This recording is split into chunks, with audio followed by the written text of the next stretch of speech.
네, 안녕하십니까? 예, 정문영 변리사입니다. 제가 이번에 상표법이라는 책을 하나 출간하게 돼서 이제 강의를 하게 되었습니다.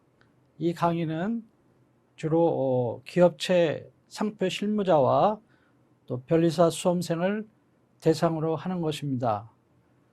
제가 과거에 오랜 기간 동안 대학, 대학원, 또 기업체, 또 변리사 수험생을 상대로 상표법을 강의를 한 적이 있습니다. 그 이후에 특허청 등으로부터 변리사 시험 출제위원을 해달라는 부탁을 받고 제가 시험의 공정성을 위해서 외부 강의를 일치하지 않고 약 10년간 상표법과 디자인 보호법에 시험 문제 출제위원 및 채점위원을 역임한 바 있습니다. 디자인보호법 1차 시험과 상표법 1차 및 2차 시험의 출제위원 및 채점위원을 경험을 하게 되었는데요. 오랜 동안 시험을 출제하고 채점하면서 느낀 점은 그 가운데는 아주 뛰어난 그런 실력을 가진 분들도 있지만 많은 분들이 해가 갈수록 상표법 실력이 조금씩 떨어지는 그러한 것을 목격을 하고 이들에게 좀 도움이 되는 기 위해서 책을 하나 집필해야겠다 생각을 하고 이제 출제위원을 그만두고 수년간에 걸쳐서 상표법을 집필을 하게 되었습니다. 실무를 하면서 책을 집필하다 보니까 당초 시간보다는 시간이 좀 더 걸리게 되었는데 그래도 나름대로 우리나라의 모든 역대 상표법에 관한 판례와 사례들을 잘 분석을 해서 정리를 하느라고 노력을 하였습니다. 이 책은 2021년 6월 23일 시행되는 기까지의 그 상표법, 최신 상표법과 또 그에 따른 시행령, 시행규칙, 그리고 또 2021년 시행되는 그러한 심사 기준, 또 심판 편람, 그리고 2021년 1월까지의 역대 모든 대법원 판례를 분석을 해서 정리를 조문별 또 쟁점별로 정리를 해 놓은 것입니다. 대부분의 경우에는 이제 조문과 그에 따른 해설 및 판례 요지를 본문에 담았습니다만은 판례 요지만을 가지고 그 판례 내용을 잘 이해하기 어려운 것들은 이해하기 쉽도록 관련 사례들을 덧붙였습니다. 그렇게 한 다음에 다시 또 주제별로 관련된 판례와 사례들을 모두 일괄하여 정리를 하였습니다. 이렇게 하다 보니까 책이 예상보다 다소 두꺼워졌는데요. 처음에는 이 상표법 조문은 그 조문 자체로는 그렇게 내용이 어렵지 않습니다. 그렇지만 이것 실제 어떻게 현실 속에서 적용되는지를 잘 이해하려면은 많은 사례를 접해봐야 됩니다. 그렇기 때문에 사례들을 최대한 많이 정리를 해서 수록을 해놨습니다. 따라서 처음에는 이 강의를 들으면서 상표법을 한 2번 정도 전체적으로 이렇게 읽어 나가신 다음에 그 다음에는 본문 위주로 이렇게 반복을 해 나가신다면은 그 본문만의 분량은 그렇게 많은 것이 아니기 때문에 수험 공부를 하는데 큰 부담이 되지 않으리라 생각합니다. 또한 기업체의 상표 실무자 여러분들은 실제 실무를 해 나가시면서 느끼시겠지만은 경영진이라든가 각 사업부서의 부서로부터 여러 가지 질문이 올 때 거기에 대해서 즉각 효율적으로 잘 대응을 하고 하려면은 상표법에 관한 지식이 변리사 수준 정도까지 올라와야 된다 하는 것을 느끼게 될 것입니다. 따라서 이 강의가 주로 변리사 수험생을 대상으로 설명하는 것이긴 하지만 기업체 실무자 여러분들도 그 수준까지는 상법에 관해서 이해를 하고 있어야 하기 때문에 이 강의가 여러분에게 도움이 될 것이라고 생각합니다. 또한 강의 중간중간에 각 기업에 필요한 여러 가지 실무사항 또 관리사항 필요한 지식에 대해서는 제가 간단하게 팁을 말씀드리도록 하겠습니다. 그러면 다음부터 우리 상표법에 대해서 본격적으로 설명을 해 나가도록 하겠습니다. 먼저 이 상표의 발달에 대해서 설명을 드리겠습니다. 이 상표의 발달이라는 내용은 변리사 시험에서는 거의 출제되는 그런 내용들이 아닙니다만은 이 상표법에 실려 있는 여러 가지 제도라든가 그런 흐름을 이해하기 위해서는 이 상표의 발달을 잘 이해해 놓으시면은 도움이 될 수가 있습니다. 이 상표의 발달에 관해서 역사법 학자들이라든가 상표법 학자들이 많은 서양에서는 연구를 해놓은 논문이 있습니다. 제 책에 주석 1번에도 그에 관한 논문이 소개가 되어 있는데요. 이 논문의 내용을 간략히 축약을 해서 설명을 드린다면은 고대에는 이제 그 서양이나 동양이나 이러한 그리스라든가 로마라든가 중국이라든가 인도라든가 이런 데서 발달되는 그러한 여러 가지 그 유물들, 토기들 이런 것들을 보면은 거기에 일정한 표장들이 표시되어 있는 것을 알 수가 있고요. 또 어떠한 유물들에는 이렇게 자기 것을 남의 것으로 이렇게 구별하기 위해서 브랜딩하는 그러한 즉 낙인을 하는 불로 지지는 거죠. 이런 것을 볼 수가 있습니다. 그런 걸 볼 수가 있는데 이와 같은 낙인하는 그러한 풍습에서 오늘날 상표를 의미하는 브랜드라는 단어가 유래를 했다고 이렇게 하고 있습니다. 특히 폼페이의 유적에서 보면 그러한 유물들이 많이 발달되어 있는데 거기에는 이제 그 기와라든가 벽돌이라든가 이런 데 보면 일정한 동일한 문양들이 많이 표시되어 있는 걸 알 수가 있고 그에 따른 제작 연도라든가 제작자의 이름 이런 것도 표기가 되어 있는 것도 있고 또 거기에는 어떤 상표들이 표기가 되어 있는데 어떤 도형 상표가 표기되어 있기도 하고 문자 상표가 표기되어 있기도 하고 이런 것을 볼 수가 있습니다. 예를 들어서 폼페이 유적에 보면은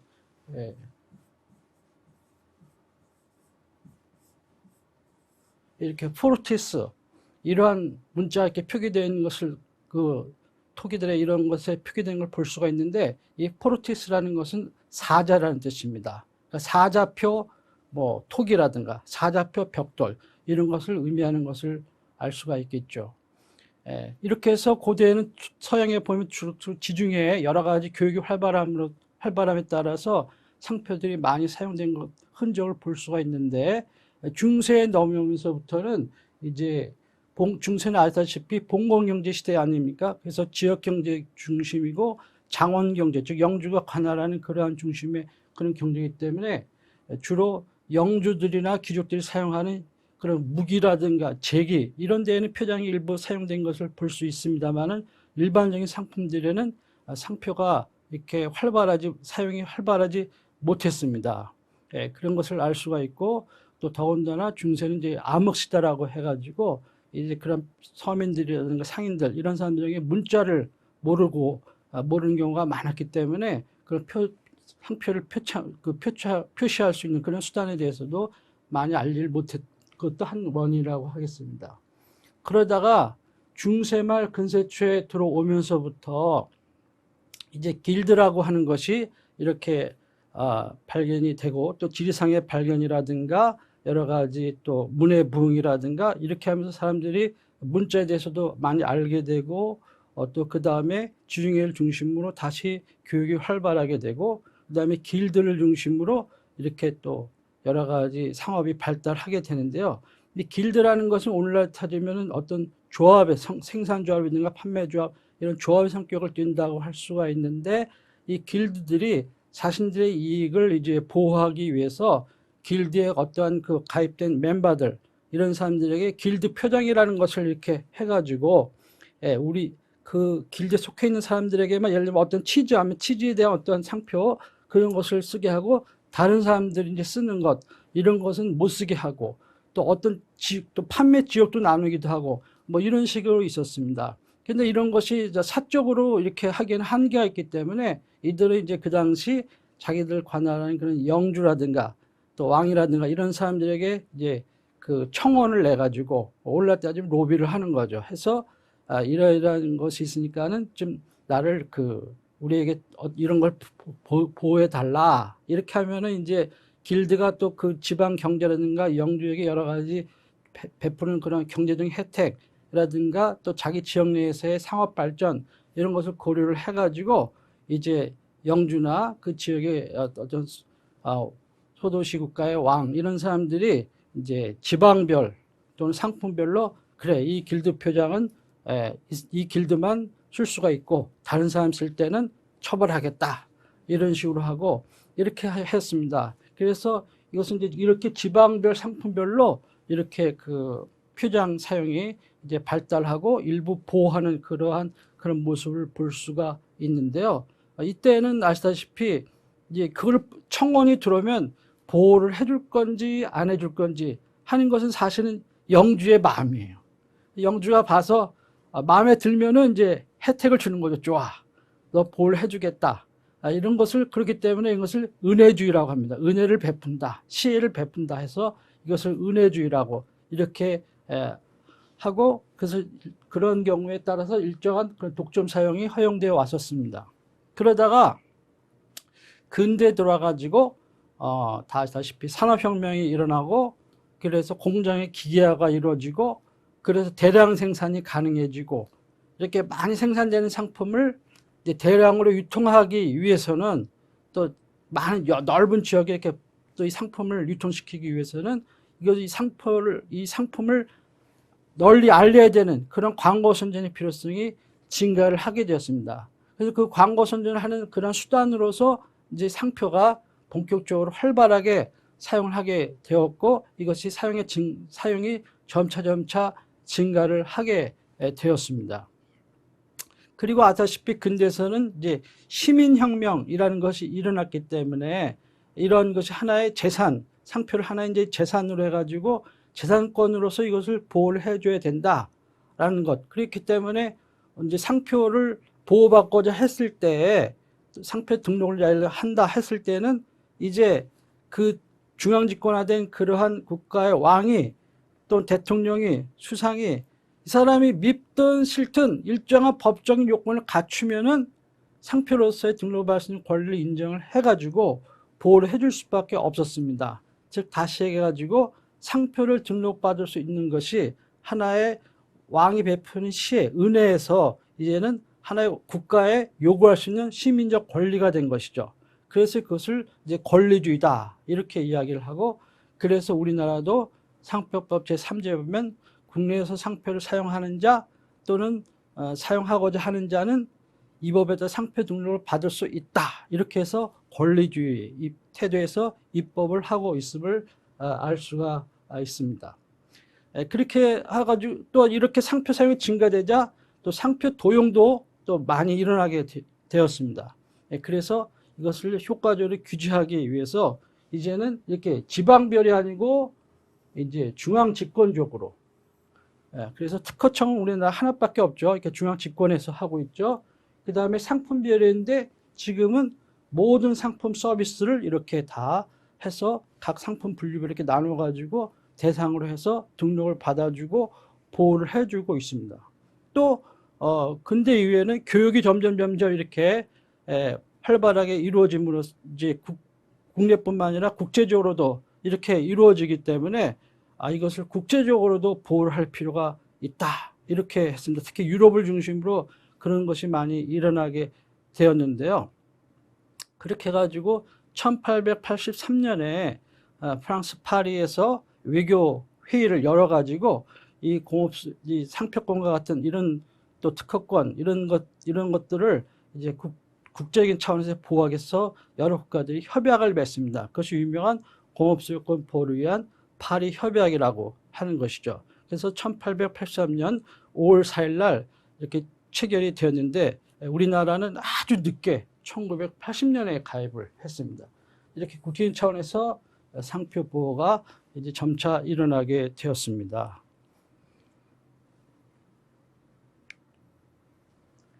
예, 이런 배경 하에서 우리 이제 각국이 이제 19세기 이와 같이 상표의 어떠한 국가적 또 국제적 이런 보호의 기운이 싹 터서 각국이 이제 상표법을 제정 19세기 들어서 이렇게 본격적으로 제정을 하게 되었는데요. 우리나라는 1908년에 상표령이라는 것을 공표를 한 적이 있습니다. 그러나 이것은 일본법을 의용을 한 것이기 때문에 우리에게는 별 의미가 없는 것이고요.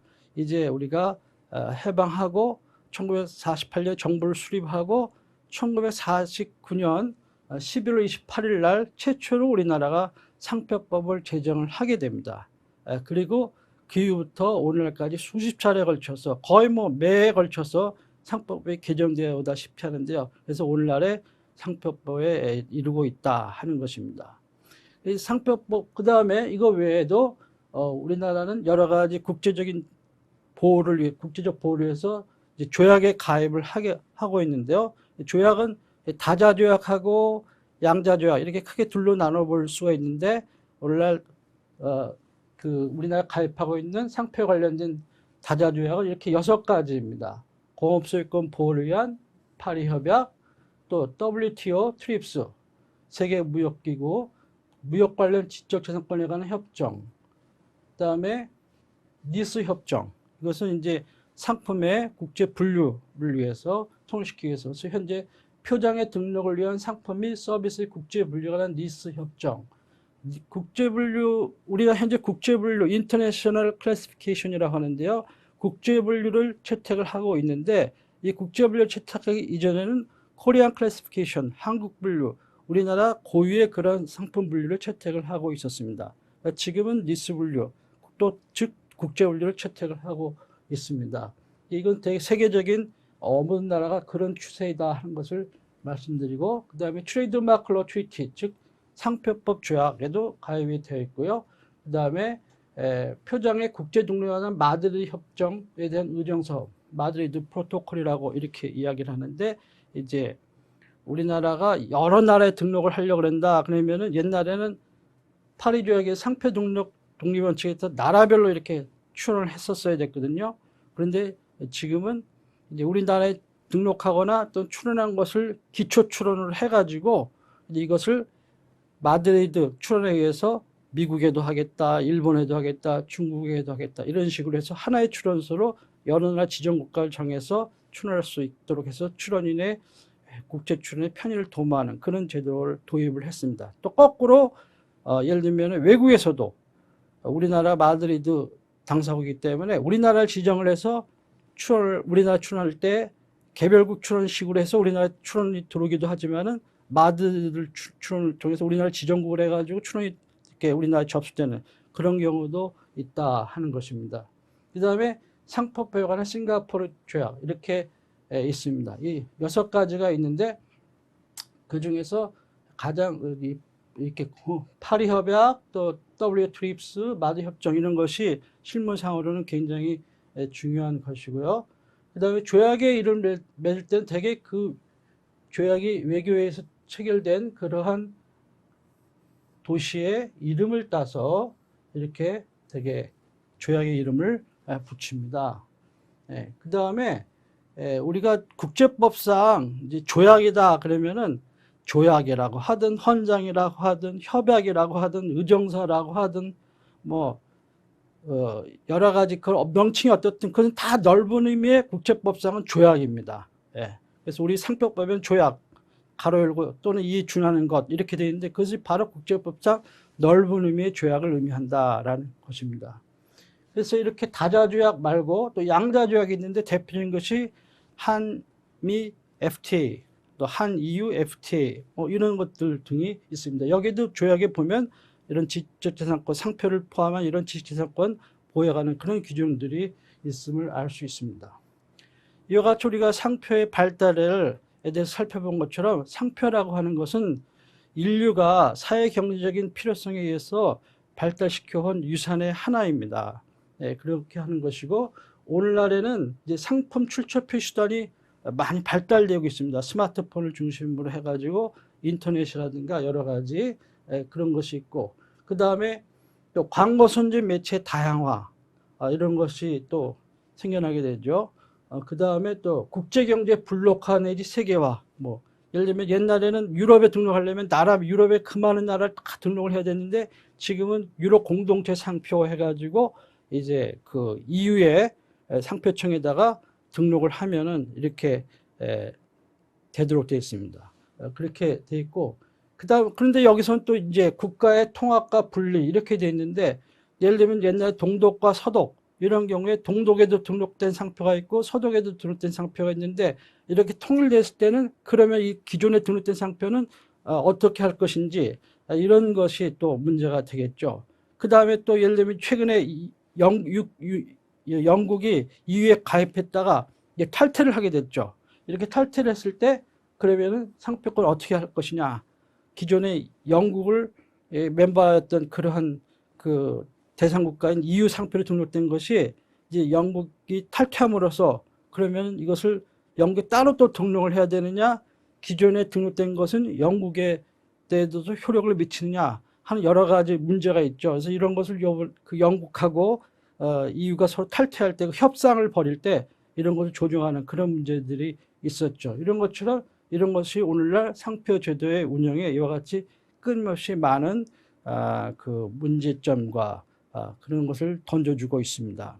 또 우리나라도 남한과 북한이 앞으로 서로 교육을 할 때라든가 또는 만약 통일이 된다 했을 때 이 상표 문제가 어떻게 할 것인지, 이런 것도 여러 가지 이슈가 되겠죠.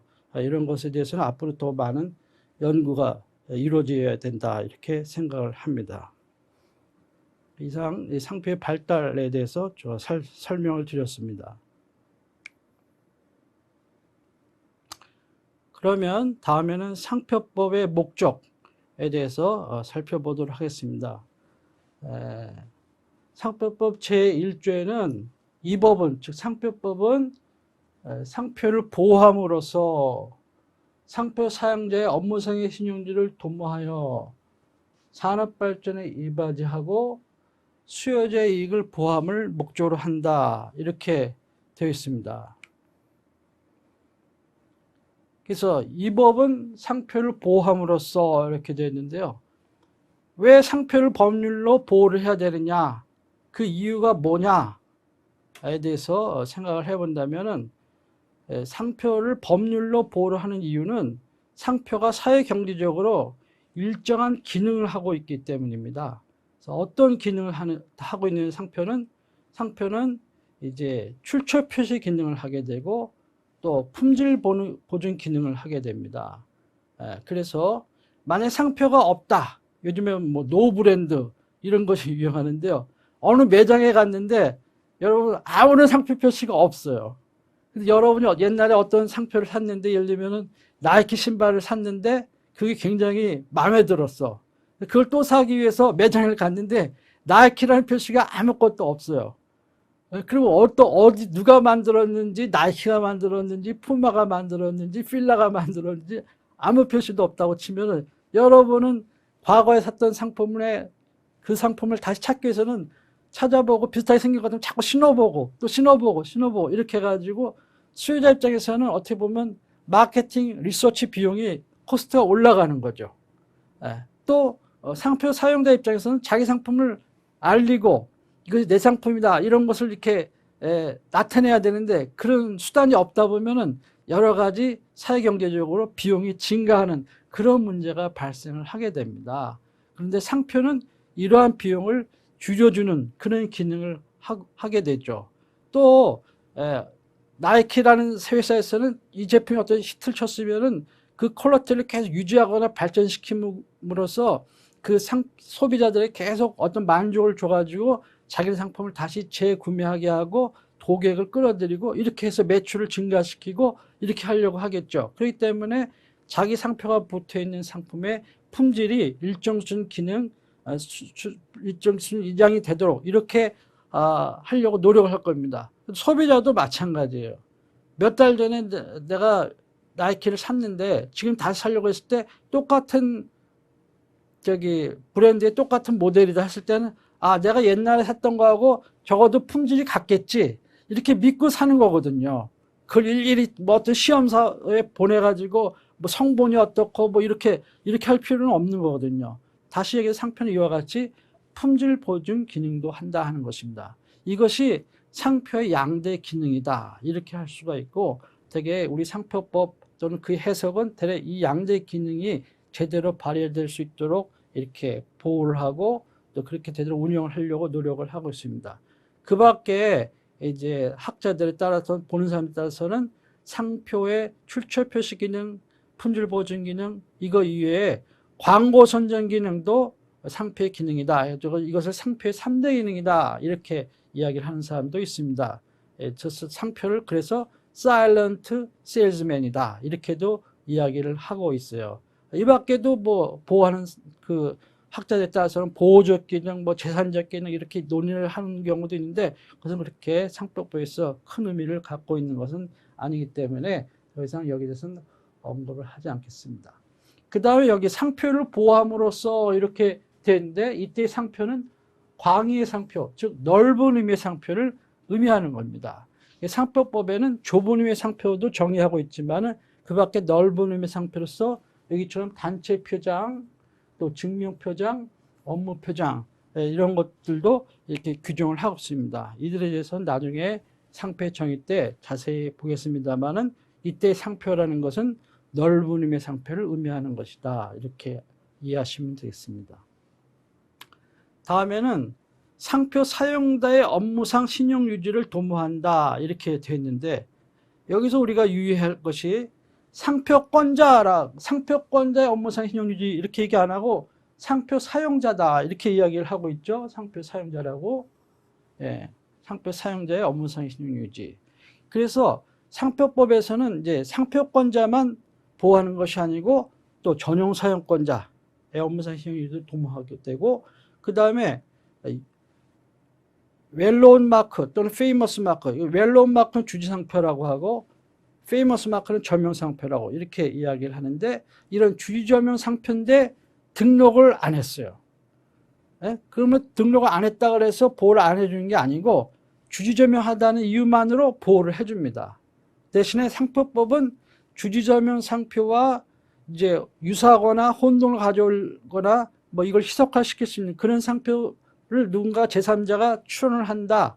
이럴 때는 이제 등록을 금지하는 그런 등록 금지적 효력으로서 등록을 금지하는 정도로 이렇게 보호를 해주고 있고 그것을 실제 사용을 한다. 할 때는 제3자가 사용을 한다. 이럴 때는 그런 부정경쟁 행위로서 부정경쟁 방지법에 의해서 보호를 해주고 있습니다.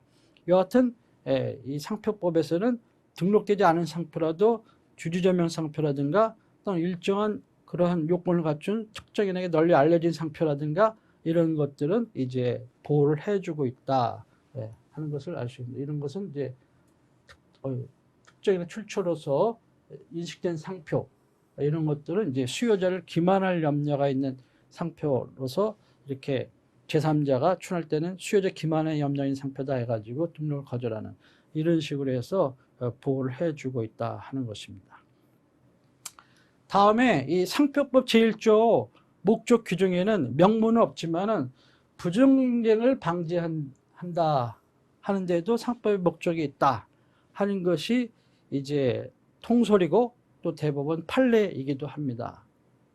사실은 이 상표법 침해 행위가 상표 침해 행위에 대해서 예를 들면 서양 즉 구체적으로 영국 같은 나라 예를 든다면은 이런 나라에서는 상표 침해 행위가 있었을 때 상표 침해 행위를 엘리자베스 여왕 때 이렇게 기록을 보면은 불법 행위로서 이렇게 보호를 해줬어요. 그러니까 불법 행위로 인정했기 때문에 불법 행위의 구제 원칙은 금전 배상의 원칙 아닙니까?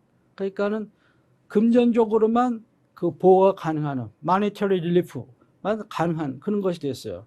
그렇지만은 상표권자의 입장에서는 상표 사용자 입장에서는 사실 자기도 비즈니스를 하는 사람이고 돈은 어느 정도 있다는 거죠. 그러니까는 사실 금전적인 그러한 것 배상을 받는 게 이런 것이 또 중요하지만은 그런 것보다 더 중요한 것은 이 짝퉁 상품이 판매되지 못하도록 하는 게 사실은 더 관심이 큰 거거든요. 그런데 이제 커먼로, 즉 영국의 보통법이라든가 판례법이 할 때는 이 불법 행위로서, 불법의 영어로 토트라고 합니다. 토트라고 하는데, 이 불법 행위이기 때문에 금전배상의 원칙만 해줬어요. 그러다 보니까는 이제 안 되겠다 싶어가지고 이 사람들이 왕한테 로비를 했습니다. 영국 왕한테. 왕한테 로비를, 그러면 왕이 이제 특별히 그 왕실에도 법원이 있는데 거기에서는 이제 에쿼티, 형법법이라는데 이거에 의해서 이제 구제를 해주는데, 이 형법부에서의 구제는 핵심적인 것이 뭐냐면은 어떤 행위를 하라, 하지 마라 하는 그러한 것입니다. 인정티브 릴리프라고 얘기하는데 금지적 청구가 가능한 것입니다. 그렇기 때문에 이런 것을 이제 상표 침해 행위를 형법법에서도 다툴 수 있게끔 이렇게 해줬어요. 허락을 해줬어요, 왕이. 그래가지고 그거 유래가 돼가지고 그다음부터는 부정경쟁 행위로서 인정을 해가지고 이제 사용 금지적인 금지 청구권을 인정을 하게 시작을 했습니다. 그렇게 돼 있어서 우리나라는 이러한 서구의 법제 이런 것들에 영향을 받아가지고 우리 상표법 현재 상표 침해 행위를 이제 불법 행위로 봐가지고 이제 손해배상 청구권도 인정을 해주지만은 이제 이것은 하나의 그 부정경쟁 행위처럼 봐가지고 이것은 금지 청구권도 인정을 해주는 식으로 규정이 되어 있어요.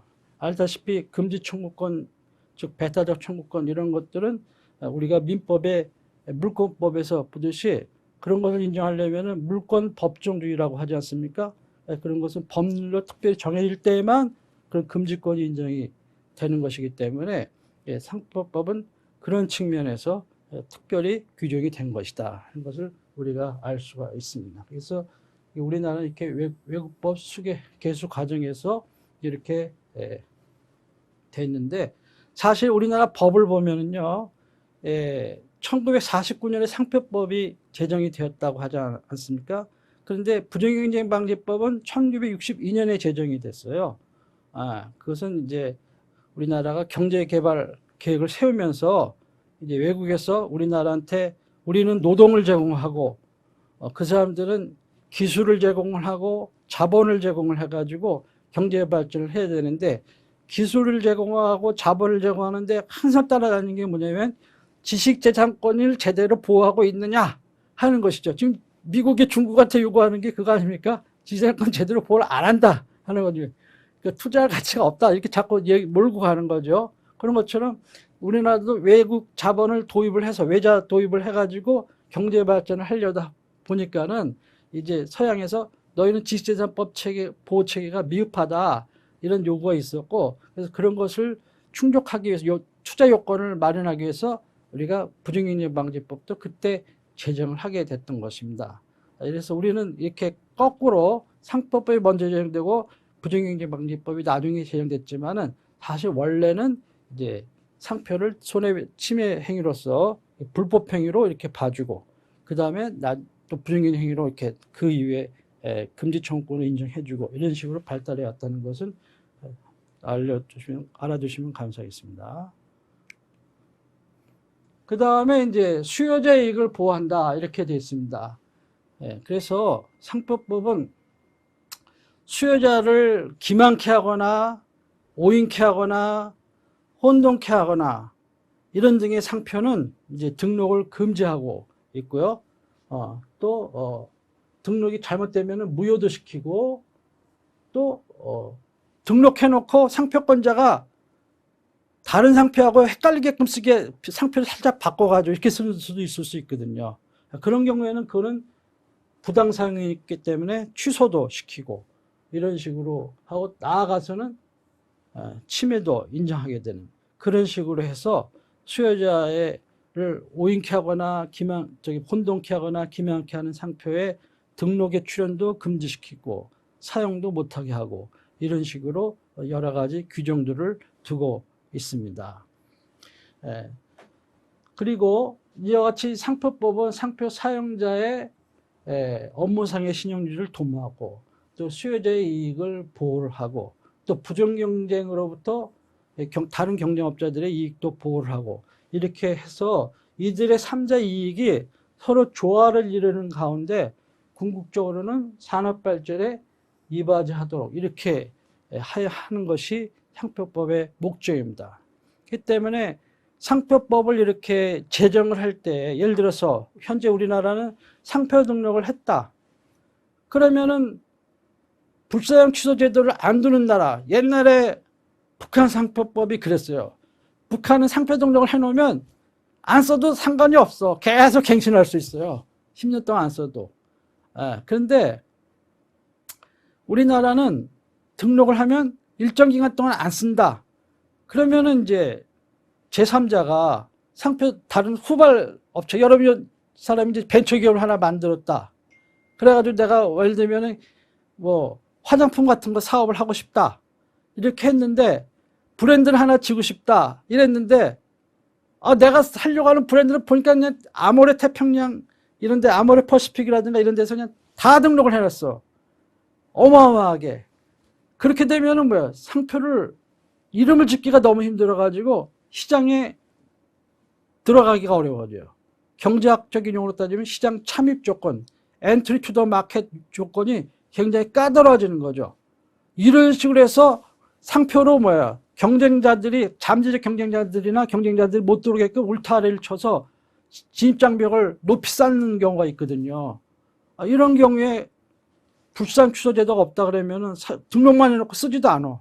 그렇게 되면은 다른 잠재적 경쟁자나 경쟁자들이 시장에 들어오는 진입 조건을 어렵게 하기 때문에 여러 가지 문제가 발생하죠. 그렇기 때문에 등록만 해놓고 정당한 이유 없이 쓰지를 않는다? 그러면 이것은 취소시켜야겠다. 하나에서 불사용 취소 제도를 우리나라도 두고 있는데, 그건 다른 나라도 대부분의 마찬가지입니다. 그러면 이 기간을 1년으로 할 거냐, 3년으로 할 거냐, 5년으로 할 거냐, 1년간 안 쓰면 취소시킬 거냐, 3년간 안 쓰면 취소시킬 거냐, 5년간 안 쓰면 취소시킬 거냐. 이런 여러 가지 문제가 있거든요. 우리나라는 옛날에 1년 안 쓰면 취소시킨다 그랬어요. 근데 이제 세계 추세가 3년이니까 3년 안 쓰면 취소시키는 걸로 바뀌었는데 또 오늘 많은 EU라든가 이런 나라들은 또 5년 안 쓰면 취소시키는 걸로 이렇게 바뀌었어요.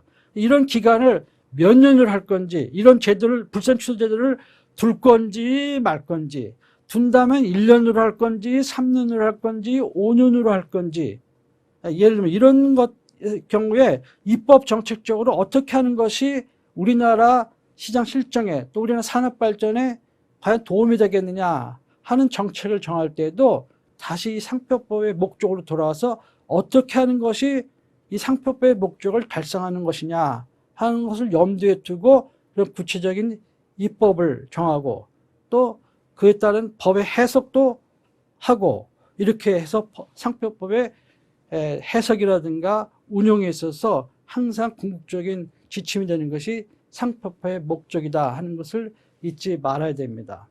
그래서 이런 과정을 통해서 상표법은 궁극적으로 산업발전에 이바지하도록 하는 그런 법이기 때문에 산업정책 입법의 하나이고 산업정책 입법의 하나이기 때문에 산업정책을 주관하는 그런 산업통상자원부가 주무부서가 되겠습니다. 그리고 그것을 정책적으로 집행하는 집행기관이 특허청이 이제 이런 상표 등록의 등록 기관이 되기도 하고 여러 가지 보호에 관련된 것을 이렇게 마련하는 그러한 집행기관이 되겠습니다. 그래서 상표법이 그렇게 이루어지고 있다 하는 것을 말씀을 드립니다. 이 상표법의 목적과 관련해서 이제 지금 제가 드린 설명의 내용들이 그 교재에 보면은 이제 관련 판례들을 쭉 읽어보면 이렇게 해서 이런 식으로 해서 이렇게 상표 판례들이 나온 거라는 것은 쉽게 이해하실 수가 있을 거예요. 근데 그 가운데 두 가지 판례를 한번 중요한 것 꼭 기억해 주셔야 될 것은 이제 상표법이 상표권을 남용을 하는 것도 상표법의 목적에 위반하는 거예요. 이렇게 한다 하는 것이 이제 대법원의 판례입니다. 그래서 이제 소위 얘기하면은 남의 상표 지금 뜨는 것 같으면은 모방해가지고 먼저 싹 추론해가지고 이제 너 이거 살래 말래 아니면 간판 내릴래 이런 사람들이 있거든요. 그래서 옛날에 유명한 사건이 최근에도 뭐 그런 것이 이제 언론에 많이 보도됩니다만 특히 프랜차이즈라든가 서민들의 그 시장에 어떤 유명한 맛집 있잖아요. 그런 거 그분들이 뭐 상표제도 뭐 알아요? 그러니까 그거 이용해가지고 얼른 막 등록해가지고 쓰지 못하게 하면은 그 요즘엔 그걸 다 구제하는 절차들이 많이 있는데 일반 소상인들은 그걸 모르니까 나 간판 내려야 되나? 뭐 이런 거 받았는데 어떻게 하지? 그래가지고 뭐 전문가 찾아가서 어떻게 구제책을 받는 사람도 있거나 특허청에 문의해가지고 어떤 해결책을 찾는 분도 있지만은 잘 모르는 사람은 그거 돈 주고 사요. 해결. 500만 원 주거나 3천만 원 주거나 1억을 주거나 그런 사례들 실제 아주 많이 있습니다. 예. 근데 옛날에 사임당 가구 사건이 있었어요. 사임당 가구. 사임당 가구점이 유명하죠. 사임당 가구. 청와대에 있던 옛날 가구도 다 사임당 가구인데 누군가가 사임당 거기서 등록을 안 해놨는데 딱 제가 먼저 출원해가지고 쓰지 말라고 이렇게 했었어요. 근데 결국은 이제 그런 것이 이거 대법원이 꼭 이 사건이 그런지 않지만 그런 사건들이 많았는데 판례 취지는 바로 이겁니다. 그렇게 형식적으로는 등록을 받았지만 이제 실질적 사용 의사 없이 등록을 받아놓고는 이렇게 권리 행사를 해서 남의 상표를 못 쓰게 하는 거. 이것은 상표권 행사가 상표제도의 목적이나 기능을 일탈해서 이렇게 하는 것이고 법적으로 보호받을 만한 가치가 없다. 법적으로 보호받을 만한 가치가 있으려면 사용을 해야 되고 정당한 사용이 있어야 되는데 뭐 등록만 딱 해놓고 그것도 모방 상표이고 이렇게 해가지고 상표권의 행사를 한다. 이렇게 하는 것은 권리 남용이다. 그렇게 상표권의 권리 남용이고 그 상표권의 권리 남용은 곧 상표법의 목적에 위반되는 행위이기 때문에 그 상표로서 보호를 해줄 수가 없다 하는 것이고 그런 행사를 하는데 남에게 오직 고통을 준다든가 손해를 입힌다 이런 주관적인 그런 요건이 반드시 필요하냐 그것도 아니다 하는 것입니다. 그렇기 때문에 이제 이렇게 남의 상표 모방하고 이런 사람들을 이제 상표 브로커라고 그래요. 브로커.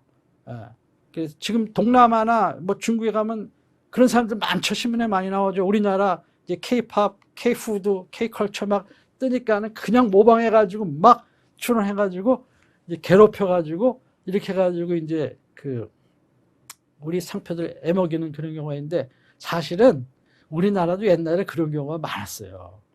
70년대, 80년대, 90년대까지도 그런 일이 많았었습니다.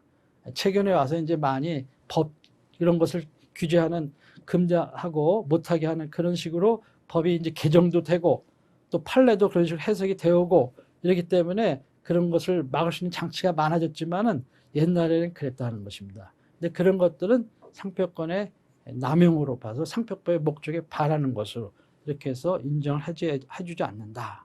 보호를 해주지 않는다는 것입니다. 그리고 또 이 상표라는 것을 이렇게 사용을 하고 이렇게 예를 들어 사임당 가구는 정상적으로 사임당 가구 사건 회사는 입장에서 봤을 때는 자기들은 경쟁 상당한 노력과 투자를 들여서 구축한 성과물이잖아요. 그 브랜드의 명성이라고 하는 것이. 그런데 그것을 무단으로 이렇게 이용해가지고 어떤 이익을 경제적인 그런 이익을 얻는다. 이것은 여기 보면 부정경제 행위로서 불법 행위에 해당한다. 이렇게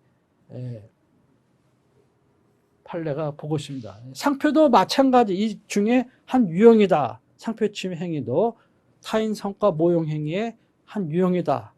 그래서 불법 행위다. 이렇게 볼 수가 있습니다. 이렇게 해서 이런 판례가 있고 이것은 이 판례 이후에 부정경쟁 방지법이 개정이 돼가지고 이런 것도 부정경쟁 행위다라는 것을 명문으로 이렇게 법이 개정이 됐습니다. 이상 상표의 목적에 대해서 살펴보았습니다. 다음에는 상표법의 법원 및 지위에 대해서 설명드리겠습니다. 뭐 다 아시다시피 상표법은 이제 지식재산법 또는 지적재산법의 일부다 이렇게 할 수가 있습니다. 옛날에는 이것을 특허법, 실용신안법, 디자인법을 옛날에 의장법이라고 했어요.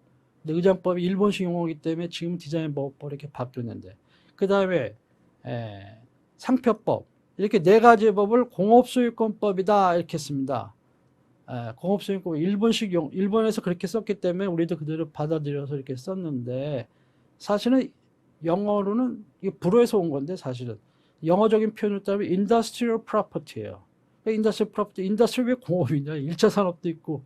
그런데 그래서 그 다음에는 산업재산권으로 이렇게 용어를 바꿨습니다.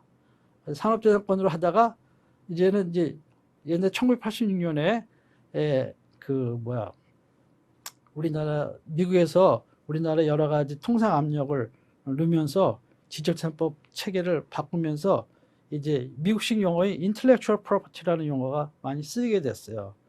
그래서 그때는 지적 소유권 이렇게 소개가 됐습니다. 그러다가 또 지적 재산권 이 용어를 쓰다가 지금은 지식 재산권 이렇게 하다가 해서 정부에서 공식적으로 앞으로는 지식 재산권으로 한다 이렇게 해서 지금은 지식 재산권이라는 용어가 공식 용어입니다.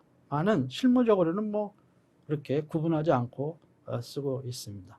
여하튼 상표법은 지식재산법의 일부인데, 상표법을 만드는데 뭐 어떤 법률을 만들려면 그 상위 규범인 이제 헌법에 근거가 있어야 될 거 아니에요. 근거가. 근데 이제 특허법이라든가 뭐 저작권법이라든가 실용시장법이다 이런 것은 발명자나 창작자의 권리를 뭐 법률로서 보호한다 이렇게 있어요, 법에. 그렇지만 상표법에 대해서는 상표를 법률로서 보호한다 이런 것은 상표법에 없거든요, 명문 규정이. 그래서 그러면 어디에 있느냐 따져보면은 이제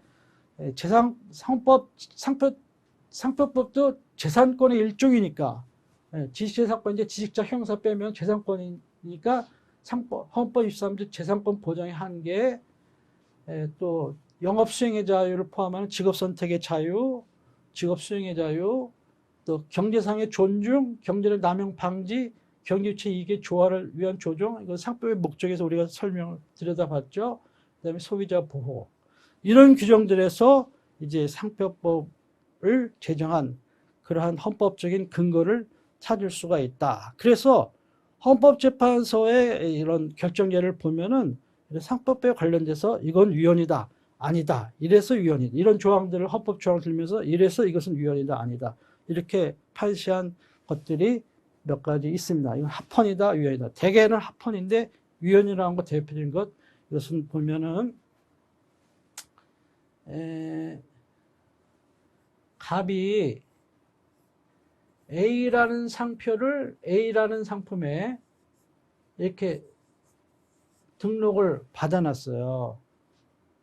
그런데 을이 이와 유사한 A- 상표를 그와 유사한 상품 A- 상품에 이렇게 출원을 했어요. 그러면은 을의 상표는 선등록 상표인 갑의 상표 때문에 등록이 거절되죠. 그런데 을이 조사를 해보니까 이 선등록 상표에 상법에서 규정한 일정한 등록 무효 사유가 있는 거예요. 등록 무효 사유가. 그래서 이렇게 무효 심판을 청구를 했습니다. 무효 심판을 청구를 했어요. 그래가지고 궁극적으로는 이 갑의 상표가 무효 사유에 해당한다. 그래서 등록이 무효로 한다 하는 심결이 확정이 됐어요. 그러면은 이제 을의 상표가 등록이 돼야 되는데, 옛날 법에는 이 출원 상표가 이와 같이 당시 상표법 타인의 선출원 등록 상표와 동일 또는 유사한 상표로서 그 지정 상품과 동일 또는 유사한 상품을 지정 상표라는 상표를 등록받을 수 없다 이렇게 됐기 때문에 이 의뢰 상표가 거절된 건데, 그 조항의 적용 시점은 의뢰 상표의 출원시에 출원시. 그러니까 이때 무효가 됐다 하더라도 이 출원할 이 당시에는 갑의 상표는 존재하고 있었잖아요. 그러니까 무효에서 이겼다 하더라도 의뢰 A- 상표는 여전히 등록이 거절되는 거예요. 그러면 을은 뭐야? 다시 출원하든가 그래. 무효 이후에 다시 출원하든가 뭐 이렇게 하겠죠. 이런 것이 좀 지나치게 의뢰 상표의 사용을 통한 영업수행의 자유 이런 것들을 제한을 한다. 이렇게 해가지고 이 기준 판단 기준점을 출원시로 본 거 이거 잘못이다. 위헌이다. 그래서 이것은 등록 여부 결정시를 기준으로 해야 된다. 그러면 의뢰 입장에서는 무효를 걸어. 갑의 상표에 대해서. 무효를 걸고 자기 상표에 대해서는 뭐예요? 심사 중지 요청을 해요. 심사 보류를 해달라고. 확정될 때까지. 그래서 무효가 돼. 무효가 되면은 뭐예요? 출원 시는 처음부터 없었던 것을 보게 되니까 등록 결정 시에는 아직은 이제 등록 결정 시 여부 결정 시에 가니까는 갑의 상표는 더 이상 존재하지 않게 된 거 아닙니까? 그러면은 이제 개정법에 했을 때는 의뢰 상표는 등록이 되는 거죠. 그래서 지금 상표법 34조 3항에 보면은 이런 식으로 해서 지금은 등록 여부 결정시로 이렇게 바뀌었습니다. 법 자체가. 이게 위헌이라고 했기 때문에. 그런 것을 알 수 있습니다. 이런 것처럼 상표법이 헌법에 위반될 때는 이제 위헌이 될 수가 있다 하는 것을 참고로 말씀드립니다. 근데 상표법은 또 넓은 의미에 있어서 경쟁법의 일부다 이렇게 볼 수가 있습니다. 그래서 경쟁법이라는 것은 이제 영업상 사용되는 표지를 보호하는 상표법이 있고, 그 다음에 영업표지 중 상호보호에 관한 규정, 상호보호에 관해서는 상법이 규정하고 있어요. 또 국내 널리 알려진 주지성 있는 그런 상표나 상호보호 등에 대해서는 부정경쟁 방지 및 영업비밀 보호에 관한 법률, 줄여서 부정경쟁 방지법에 보호를 규정을 되고 있고, 그 다음에 지리적 표시 보호 등에 관해서는 지리적 표시에 대해서는 나중에 우리가 설명하겠습니다만 상표의 정의 때 이런 보호 등에서는 농수산물 품질관리법이 보호를 하고 있고, 그다음에 상표권의 남용 규제에 대해서는 독점규제 및 공정거래에 관한 법률, 독점금지법 등 공정거래법이라고 얘기하죠. 이런 거에서 규정을 하고 있는데 이런 것들을 학술적으로는 강학상으로는 경쟁법이다 이렇게 얘기합니다. 컴피티션 러라고. 상표법은 이 가운데 경쟁법의 한 일부를 이루고 있는 내용이다 이렇게 할 수 있어요. 그리고 우리가 이제 다시 상표법은 또 하나는 형식적 의미의 상표법과 실질적 의미의 상표법 이렇게 나눠볼 수가 있는데, 형식적 의미의 상표법은 아까 설명드린 것처럼 1949년에 제정돼서 현재까지 수십 차례 개정되고 있는 현행 상표법을 의미를 하는 것이고요. 실질적 의미의 상표법은 이거 외에 아까 여기 말씀드린 경쟁법이라든가 또 이 수출 수입에 있어서 짝퉁 오고 가는 거 그 규제하기 위해서 대무역법이 있고 또 관세법이 있고 또 뭐 여러 가지 또 국제적인 보호세 조약 등등이 있고 이런 것들이 있는데 이런 것을 실질적 의미의 상표법이라고 합니다. 그래서 앞으로는 이 가운데 형식적 의미의 상표법을 중심으로 설명을 하고 실질적 의미의 상표법에 대해서는 그때그때 필요한 부분이 있을 때 설명을 하도록 하겠습니다. 오늘 강의는 여기까지 하도록 하겠습니다. 감사합니다.